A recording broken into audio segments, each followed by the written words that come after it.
Part of our Sunday school appreciation service, what we did is we invited a couple of our Sunday school children to share what they enjoy about Sunday school, maybe give a story or two about one of their teachers or two of their teachers. As long as it's not about me, you guys are okay. All right, so Caden Hurley and Alexis Halsey, why don't you guys come up here?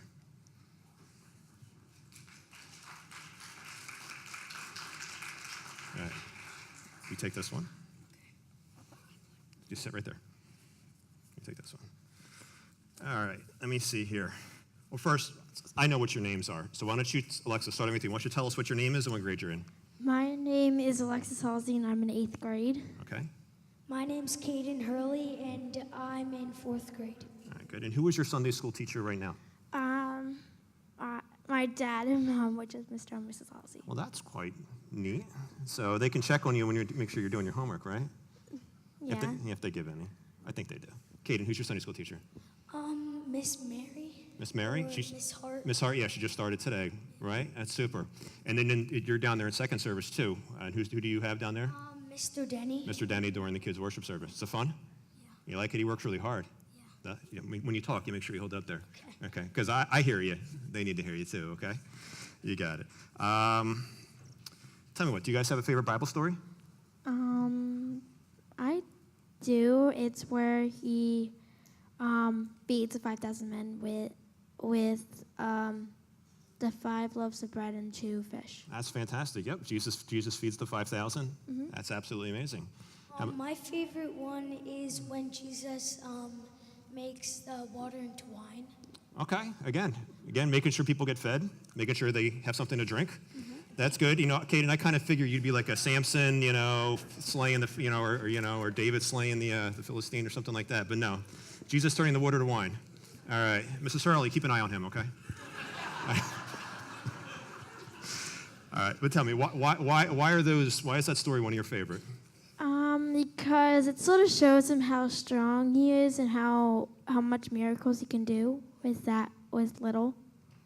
Yeah, exactly. And after he did the miracle and turned and was able to feed all of the people with the bread and the fishes, was there food left over? Yes. Yeah, so that's amazing. Not only just feed them, there was baskets and baskets of food left over that he was able to feed people with. Mm-hmm. That's awesome. How about you? Why do you like that one with the water into wine? Because he made people not like fool the people that didn't bring enough wine.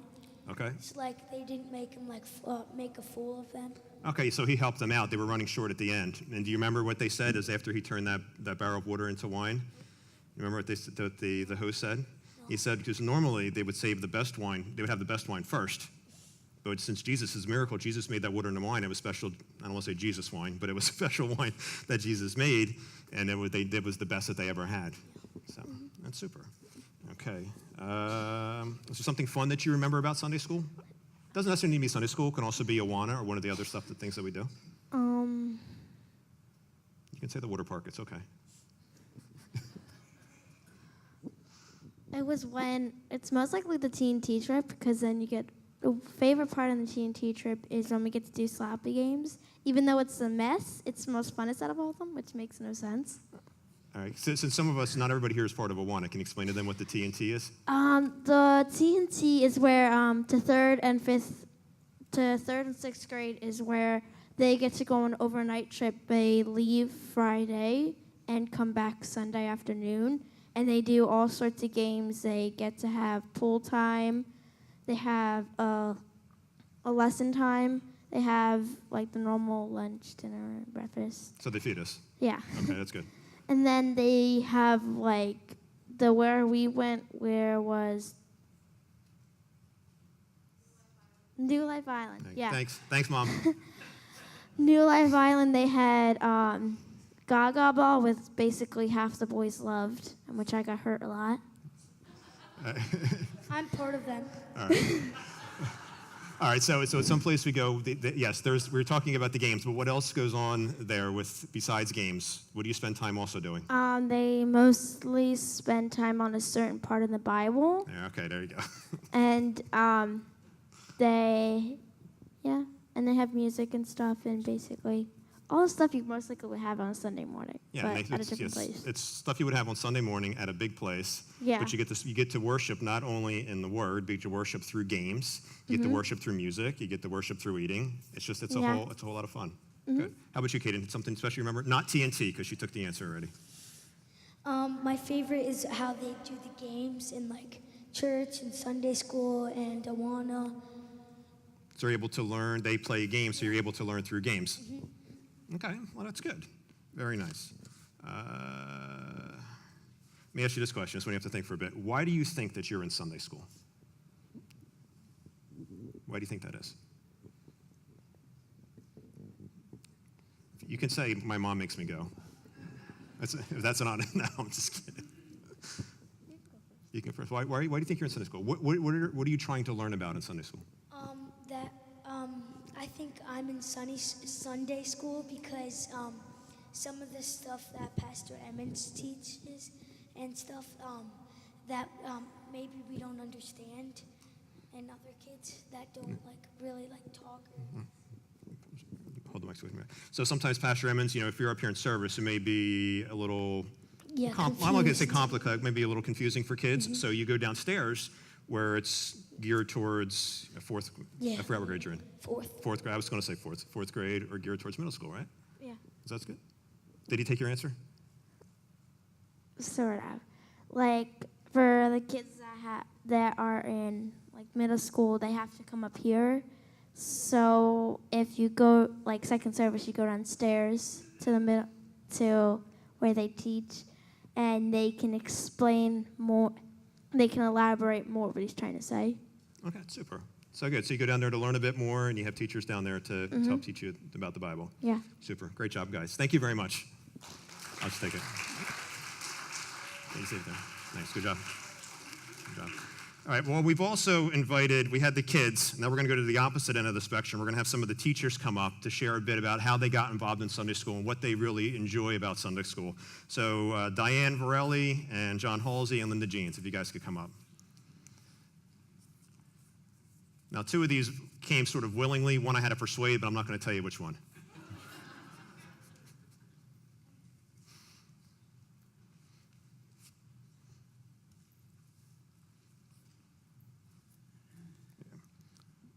Your mic should all be ready to go.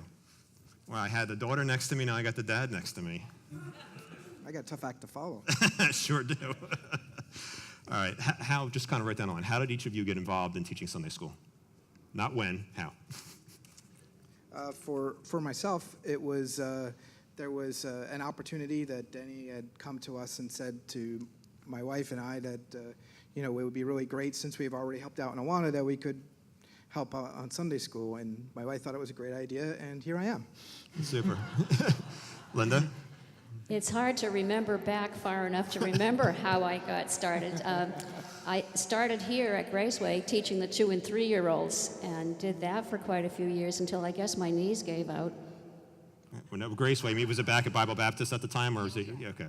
Sorry. And Diane, how about you? A friend of mine, it was at the time. I don't think it's on. I got you. Oh, I'm sorry. Can you tell who didn't want to be up here?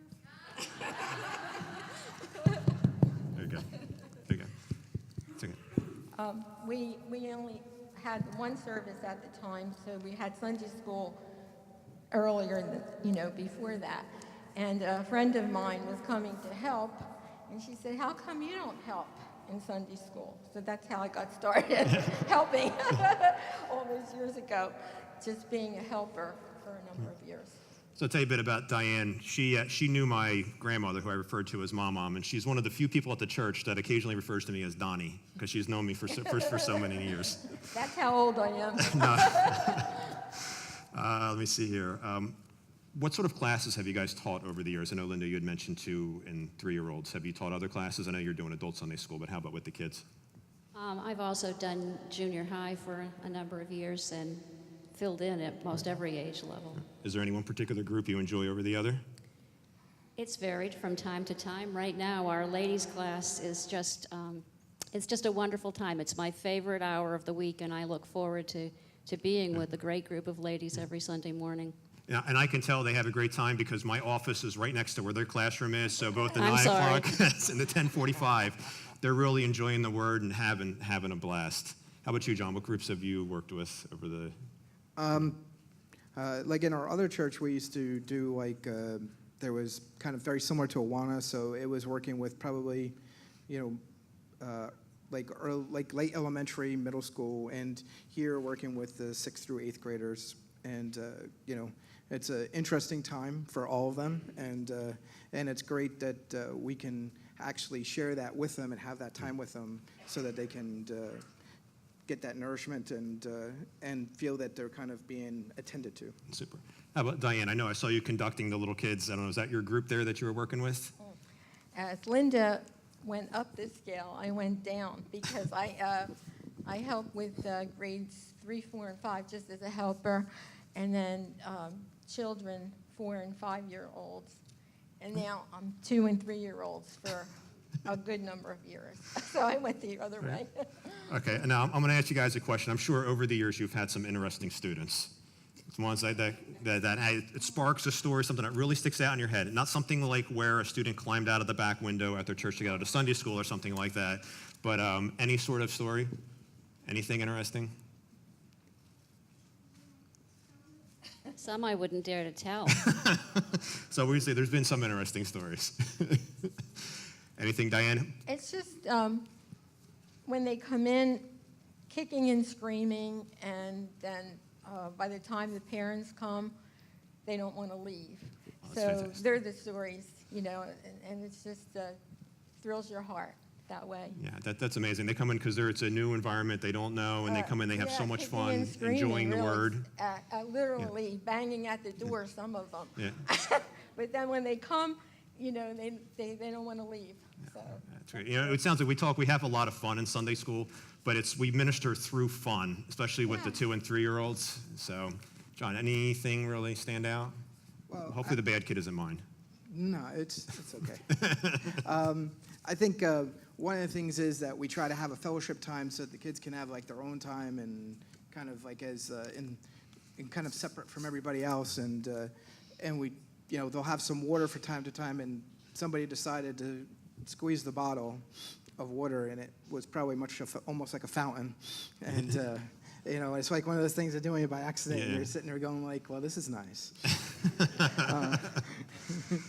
I'm sure they had fun with it. But they had fun with it. That's good. Let me ask you guys one last question. What keeps you doing it all of the time? Let's start with Diane. Hugs. Hugs from the kids? Hugs when they come in and before they leave. Yeah. Not having any children myself, that fills my heart to get that hug. That's amazing. Fantastic. Linda? Being able to work with a wonderful group of ladies who love the Lord, who want to be there. I taught school for a number of years, and the kids didn't all want to be there, but to have people who want to listen and want to learn, and the great fellowship that we have. That's super. And John? And I think it's great just to go out, to be able to minister to those kids that are in that middle school age. I think it's really fantastic, and just them themselves, how they humble you from time to time, and realize that just as they're learning, you're learning right along with them. That's fantastic. All right, guys, thank you very much for all that you do. It'll mute itself. Now, Madeline Denalden's going to come up and share the word with us. So if you can grab your Bibles and turn to 2 Timothy chapter 3. Right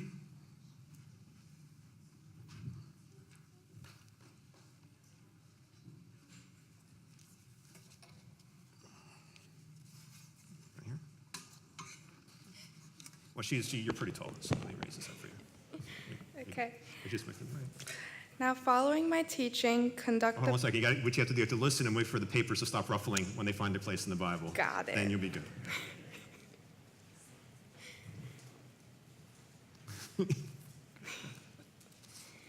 Okay. Now, following my teaching, conducting the purpose, faith, patience, love, and perseverance, persecutions and sufferings, such as happened to me at Antioch and and at Lystra, what persecutions I endured, and out of them all the Lord rescued me. Indeed, all who desire to live godly in Christ Jesus will be persecuted. But evil men and impostors will proceed from bad to worse, deceiving and being deceived. You, however, continue in the things you have learned and become convicted of knowing from whom you have learned them, and that from childhood you have known the sacred writings which are able to give you the wisdom that leads to salvation through faith which is in Jesus Christ. All scriptures is inspired by God and profitable for teachings, for reproof and for correction, for training in righteousness, so that the man of God may be adequate and equipped for every good work.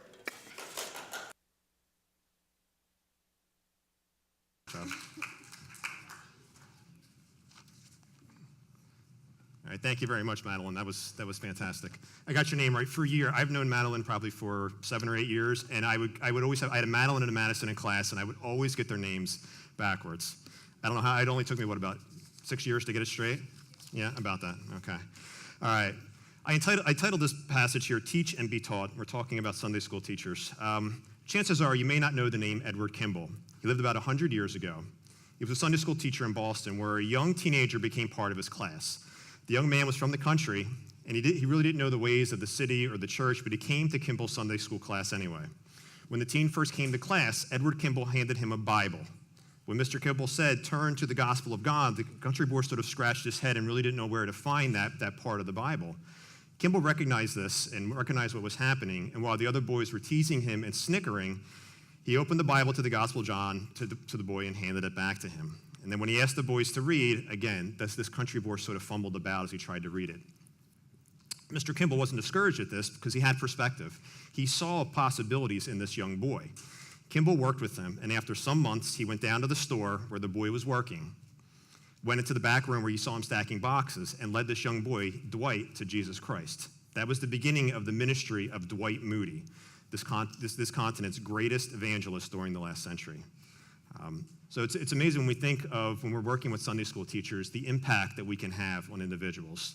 Now, I met Pastor Emmons' Sunday school teacher about 4 or 5 months ago, and she had some stories to share, but I wonder when she was teaching Pastor Emmons, the impact that she would have on his life and the leader and theologian and pastor that he's become. So I want to spend a bit of time here talking about Sunday school and what the Bible has to say about it. So a bit of history first. If we try and look in the Bible and find a passage on Sunday school, there isn't any. There was no Sunday school. Sunday school actually started about in the 1700s in England, and it actually didn't start out as a school for Bible. It started out as a school on Sundays, because at that time, there were poor children worked. Not only did they do their chores at home, they also actually had to go out and physically work. But Mr. Rakes he had a love for poor children and wanted them to be able to learn the basics, reading and writing and arithmetic. But he also wanted them to learn about the Bible. Now, when he did this, he didn't do this on a Friday because it was a work day. He did this on a Sunday, hence the name Sunday school. It started out as secular, not necessarily church, and it was mostly geared towards poor individuals, and they had paid teachers. Now, we've sort of flipped it around, and we use disciples to teach Sunday school. And it's almost exclusively focused on the Bible or Christ. Now, when we look at this passage that Madeline just read, the two words towards the end there, we talk about teaching and training. These are two very important principles in the Bible. When we look at something, when we try and find something's purpose, we need to find what makes that thing special to actually find out what the purpose is. So if we look at something like a game, like soccer or baseball or a board game, they all have a purpose. It's to win, to participate in the game and to win. That's what makes it the game special. The same thing with something like a cookie. I mean, it's special not just because it's food, it's special because it tastes really, really good. I mean, because there's lots of things that are food, like beets, but to me, they're not really special because they don't really taste all that good. Sometimes we do things out of tradition. I wonder how many people you kind of just come and you do the same thing over and over and over again because it's just what you did. Some people just, some people come to church on Sunday just because that's what you do on Sunday. Others participate in Sunday school, not just the service. Others participate midweek when we have things going on Fridays or Tuesdays. This falls right in with our church mission statement, which says here, Graceway Bible Church exists to glorify God by impacting our community for Jesus Christ through a consistent walk under the control of the Holy Spirit, which produces stimulating worship, motivating discipleship, and relevant evangelism. The purpose of Sunday school with any teaching is go about and create disciples. And by creating disciples, those disciples can then provide the stimulating worship and the relevant evangelism. But the base of it starts at discipleship and teaching. I'm sorry, back one too far. I was getting ahead of myself there. So basically what we're looking at when we talk at Sunday school, we're talking about reaching, ministering, helping people, and allowing children to grow spiritually. That's why everyone that's involved in Sunday school in some degree, that's what we get out of it. When you hear about what the stories that all three of that Diane and Linda and John shared, it was all about reaching people and being able to watch them grow spiritually. The second thing that's important about Sunday school, after its purpose, is its organization. Now, and I know when I was researching this message, that sounded really strange to me, that, we think of Sunday school, I think of just going down there, learning the Bible, learning about Jesus, and then we start talking about organization. But when we look at a passage like Mark 6, I left my Bible down here, I'm sorry. Every Sunday I forget something. I'm just so excited to get up and start sharing. Thanks, Kensia.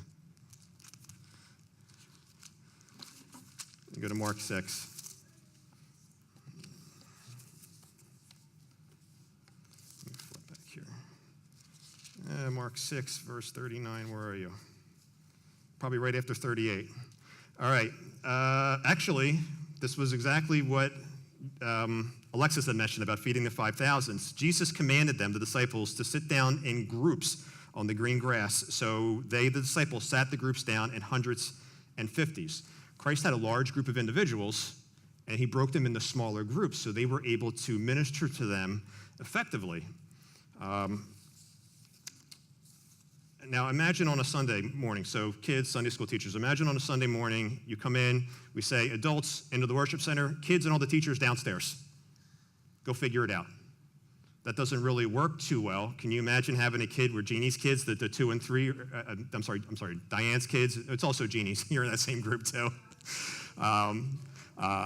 Jeannie and Diane do that same class together. Can you imagine 2 and 3-year-olds in with John Halsey's 6th, 7th, and 8th graders? They need to be organized a bit so they can effectively hear the word exactly how Christ wants it to be heard. So being organized is what helps us be successful in creating disciples. Now, when we look at the purpose of Sunday school, how many times, I counted as best I could how many times all variations of teach, instruct, or learn occurred in the Bible. So I have them all up there. And kids, can you tell me which one of those words is wrong when you read through them? Isabel? Teached? Yeah, teach, that's not really a real word. So I was just checking you guys out. So actually, fast, that should be taught. All right, so now we're going to do this. We're going to take a guess here. We're going to have a little bit of fun. All right, now we're going to do this Price is Right style, and we're going to try and guess how many times the variations of these words occur in the Bible. So I'll start you out that it's more than 200. Make a guess. Good, Caden. Okay, well, you're right. Starts with a 3. Next number, Olivia. You got to talk. I have old ears. A little bit higher than 330. Next number, somebody on this side. A kid, not a grown-up. What's one more number than 3? Somebody said it. 4, 5, 6, 7, 6, 7, 8. 348 times.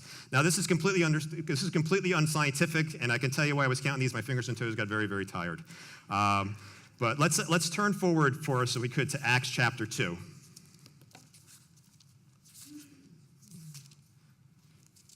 Now, here's a bit of Bible knowledge, and I thought this was one of the neatest. Well, I learned a lot of neat things in school. Do you know which author in the Bible, for the kids, which author in the Bible contributed the most amount of material to the New Testament?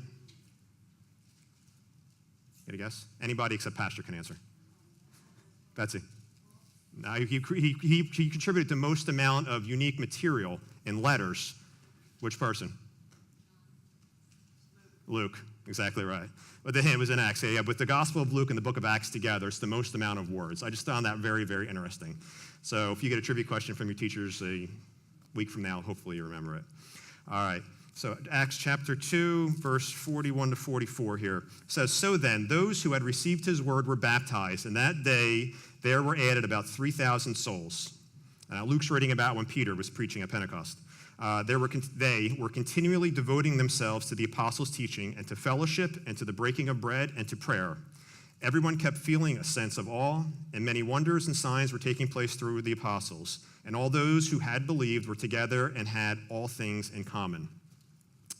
In this passage here, we see 3 points. I see 3 points or 3 purposes. One, again, they were organized. They were brought together for reaching and teaching. In this particular passage, Peter was sharing to the 3,000. This is a part of filling the Great Commission that Jesus had given Matthew in Matthew 28. Go forth and make disciples of kids, disciples of all nations. Yes, go forth and make disciples of all nations.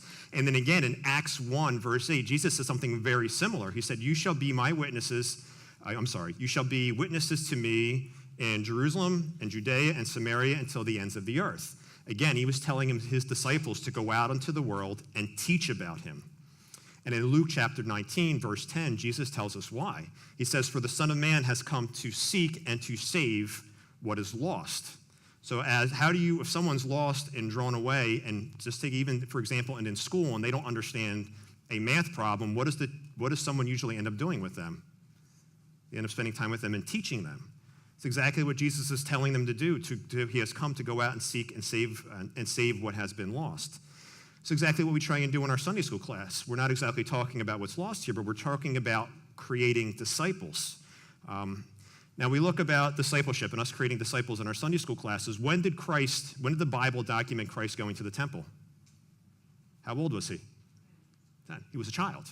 So he started out young going to temple. It's the same thing with our children. We want to start getting in with them, getting them the word when they're young. It helps create that solid foundation that our world so desperately needs. Our goal, Graceway's goal, in Sunday school class is to reach people with the truth about Jesus Christ. And that's what we do. That's why we're here. That's why, as Christians, what we're called to do.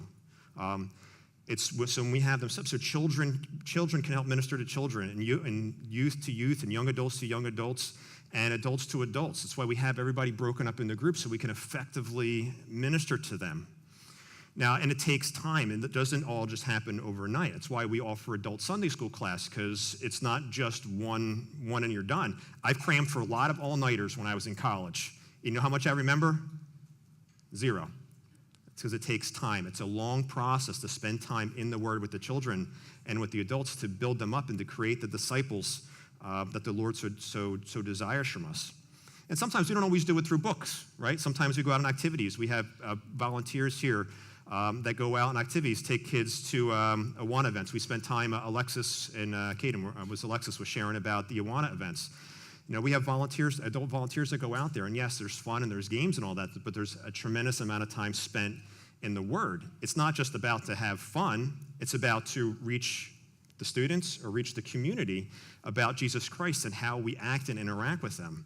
The purpose of all of our teaching is to reach Christ. The purpose in our teaching is to teach about Christ in any way possible. The second point here, so we had that they were organized. The second point here is that they were called to minister to people.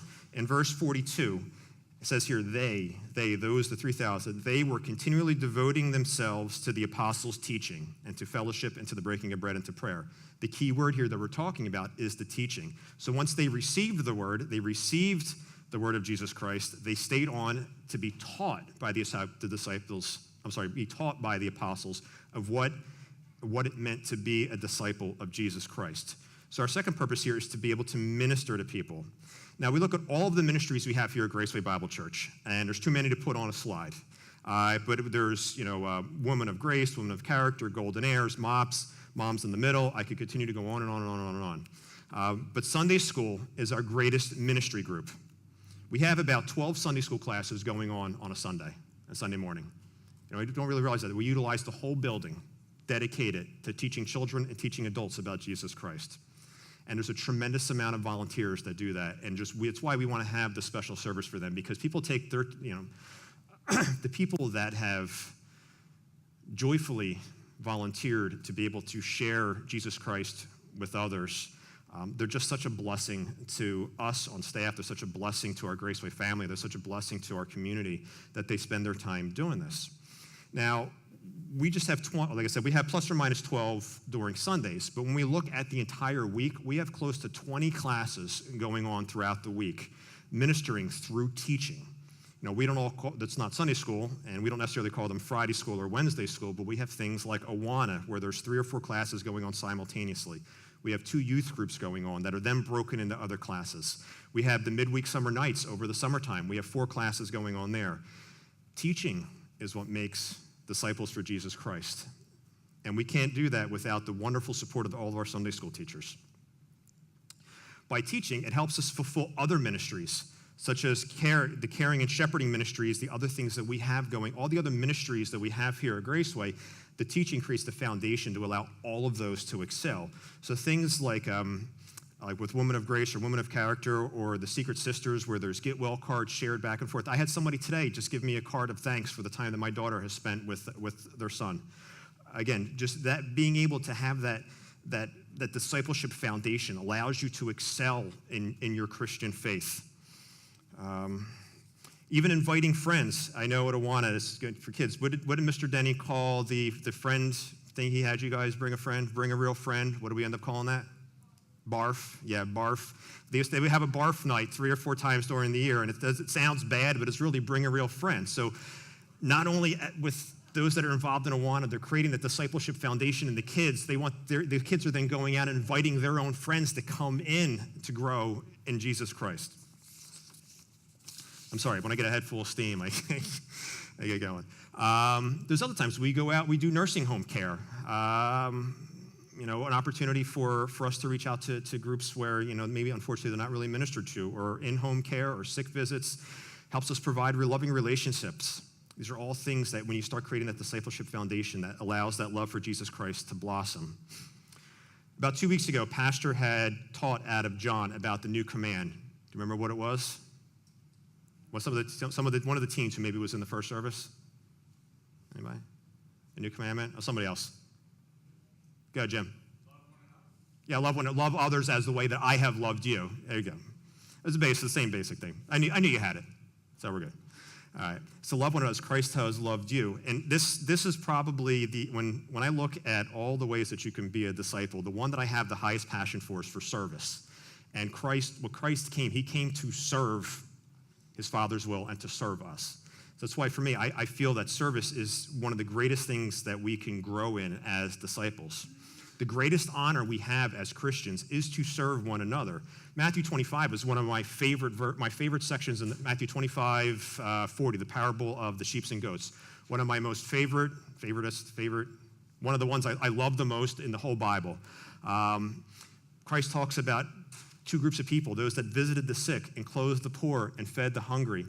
He's talking about serving people's physical needs. And this is one of those ones that always stuck with me. I said, listen, if I'm a disciple of Christ and I see someone whose car has broken down, I need to help them. That's what we're called. We're called to serve. And I remember one time, so when I worked in Philly, I was late for work, and a guy was broke down on the side of the road, and I drove right past him. And I got about half a block, and I said, you know what? That could have been Christ when he calls us in Matthew 25. When you serve the least of these, we serve him. So I backed up my car and helped the guy out. And I'm not boasting in any way about that. What I'm trying to say is that this is what Christ wants us to do. He wants us to serve one another. And how we do that here at Graceway is through creating discipleships through our education.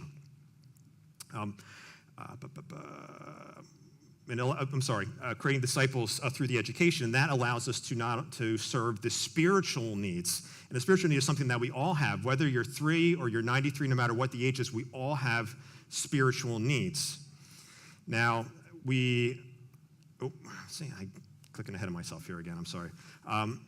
There's all kinds of ways to be involved in Sunday school. You can be involved as a teacher. You can be involved in nursery is even part of the Sunday school to some extent.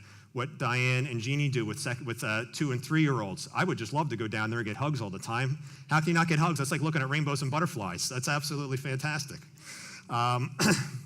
Now, when I think of Sunday school teacher, for some reason I always think of grandparent age. And I think that's because when I was a kid and in school, everybody was older. Now, when we look at Sunday school classes, anybody can be a teacher. We even have some of our teens that are involved in Sunday school. When we look at something like, we read this passage out of 2 Timothy here. When Paul left Timothy, Paul planted the church in Ephesus, and he left Timothy there. And I think Timothy was somewhere around 35. Can you imagine being 35 years old and left with that sort of responsibility? But Paul left Timothy the guidebook. He told him that, let me go back a couple here. This is not working the way I wanted it to. Gee whiz. I should have just read it. In verse 17, all Scripture is inspired by God. This is what he's telling Timothy. It's profitable for teaching, for reproof, for correction, for training, so that the man of God or the person of God may be adequate and equipped for every good work. Teaching and training, I think, are the key verses here that at least that it pertains to our message this evening.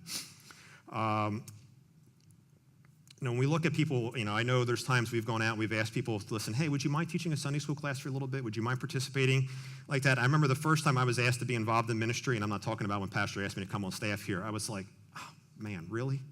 Because I really just want to be in worship service, and I really don't really just want to do that. But I realized that, you know what? I'm not just here just to sit in a pew and to just sit here and look. Yeah, that's obviously a key important part of why we're here, but it's also to go about creating disciples. It's about doing for Jesus Christ. And by doing for Jesus Christ, it allows us to reach the lost, to minister to people of all ages, to meet the needs of others, to produce leaders in our church, provide role models, connect with new believers, provide a friendship network between the groups. And I was listening to Linda where you were talking about the fellowship between the ladies and creating friendship in the groups. And I see those groups come up being on staff now. I see some of those people come up and being able to be fellowshipping together outside of the class one. We get to make use of the gifts that the Lord has given us. We provide spiritual care, teach faithfulness, and build character. Kind of as I'm wrapping this up to a close here, I come when I'm up here giving a message, I go like full steam ahead right into the close. So it's not like a build up and I sort of like slow down and wind down. I kind of like go in and like slam on the brakes. Because I work here. Pastor, how many speeds do I have? One speed, right? Oh man, I'm clicking away and I'm messing up my ending here. All right, here we go. Bringing it to a close because I know we got cake to eat and I'm sure it's going to be yummy. All right, Sunday school allows us to fill the key points in our church mission statement. It allows us to provide stimulating worship. It allows us to create disciples. And allows us to evangelize to children. When we fill these three components, worship, discipleship, which is the teaching component, or the evangelism, it allows us to do one key thing, and that is to minister to people for Jesus Christ. And by doing that, we create disciples for Jesus Christ, which is exactly what he commands us to do, to go forth and make disciples. Here at Graceway, we start at the lowest level with the nursery, second grade, all the way on up to adult. I've seen some adults. I've met a gentleman who came to know the Lord later in life. He's 85 years old, and he's going to a Sunday school class. It's not just for kids. It's for everyone. Part of the thing I miss by being on staff is I don't get to attend Sunday school because I'm participating in the service. Now, I love listening to the pastor every Sunday. I really do.